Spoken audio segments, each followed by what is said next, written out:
Hello, I'm Robin Harris, analyst and editor of StorageMojo. I recently spent an hour with Nimble Storage co-founder and VP of Engineering Varun Mehta to focus on some questions I had about their architecture. Nimble Storage does some unusual things. For example, all data is compressed to maximize capacity and make the most of internal bandwidth. Let's hear more from Varun. How Nimble came along was we had 3 external technology disruptions. Now, the most important was flash, as we talked about. The second most important was multicore CPUs. Those also started emerging in 2007. And the third was multi-terabyte drives.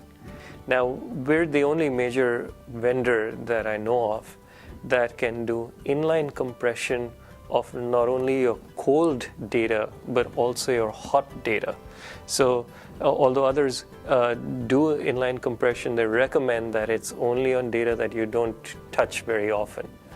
For us, your active email system, your active SQL or Oracle databases, we will compress those as they're being written to our system.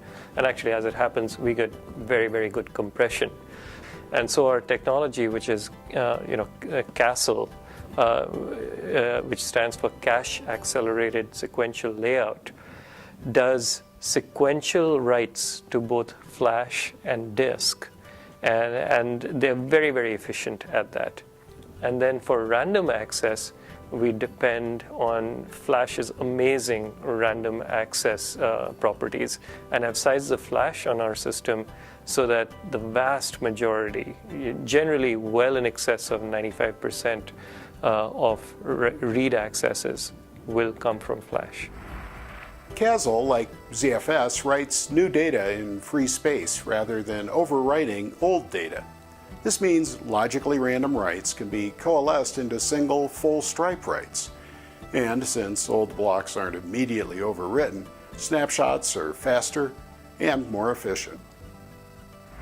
Full stripe writes are all very well when you write data just once, but when you have to do read, modify, write, full stripe writes become very hard. Prior approaches like NetApp's Waffle and Sun's ZFS, which are sort of semi-logging file systems, we call them hole-filling file systems. And what happens is that as data gets freed up, these holes emerge in your stripes, and then you're forced to fill up these holes, and so you can no longer do full stripe writes.